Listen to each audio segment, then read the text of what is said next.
So today, we're diving into the absolutely vibrant and, often overlooked world of India's native fish.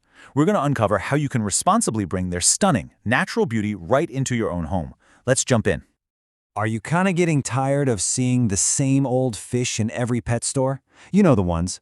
Are you looking for something that's genuinely unique? Something with a story that's going to make your aquarium really pop? Well, what if I told you the answer might be swimming in a stream or river right here in India?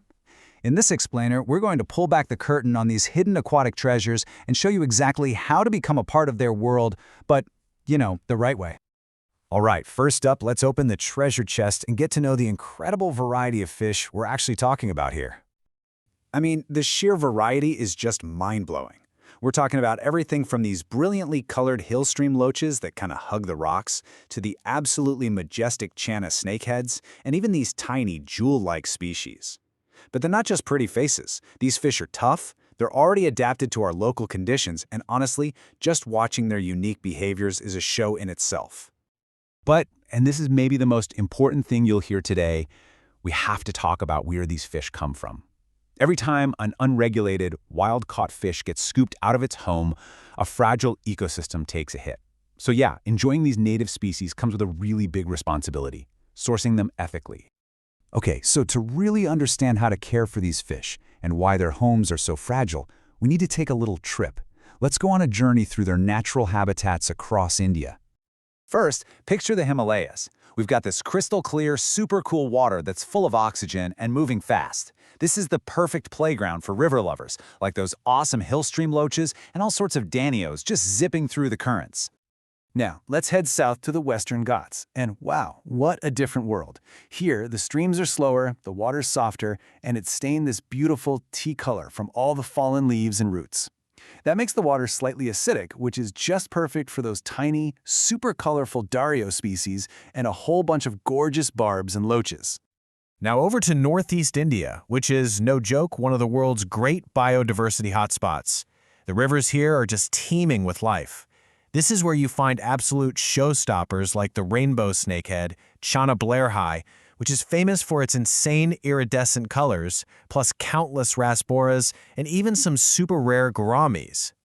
And last but not least, let's hit the coast. In that unique mix of fresh and salt water and the mangroves, we find some truly weird and wonderful fish. You've got the see-through Indian glassfish, the amazing amphibious mudskippers, and even the incredible archerfish that literally spits water to hunt. I mean, that really paints a picture of the diversity, doesn't it? But here comes the harsh reality check. All of these incredible, one-of-a-kind habitats, they're now extremely fragile. They are facing this constant barrage of threats. We're talking industrial and agricultural pollution poisoning the water, overfishing for both food and, the aquarium trade, and just straight-up habitat destruction. This is exactly why the choices we make as hobbyists matter more than ever. So how do we make the right choice? This brings us to the most important, practical part of this whole discussion, how to actually get your fish the right way. Okay, when it comes to getting these fish, you've got two main ethical paths. Let's be really clear. The absolute best, hands-down choice is sustainably bred. These are fish that are bred in captivity, which supports good breeders and takes all the pressure off wild populations.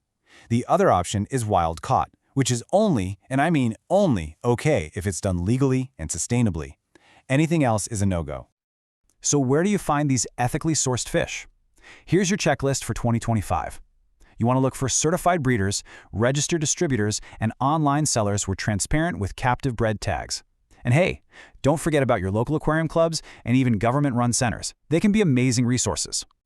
And here's how you protect yourself and the fish.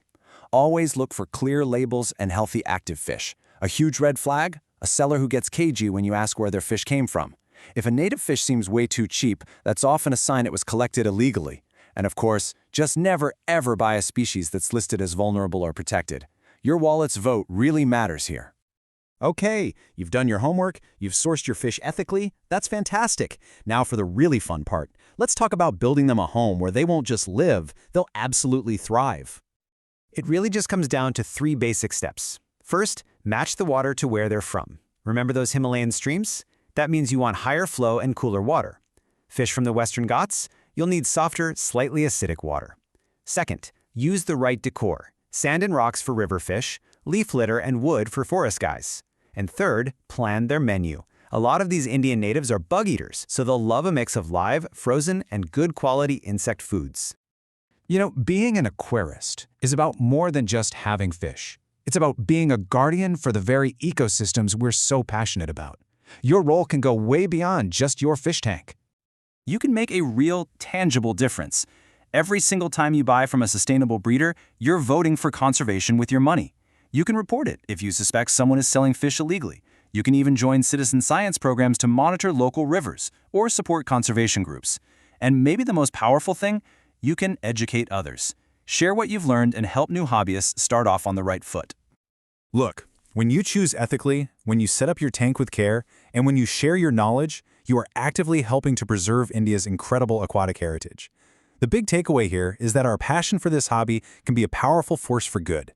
So let's all ask ourselves, how can we as a community do a better job of celebrating and protecting these aquatic jewels for everyone who comes after us?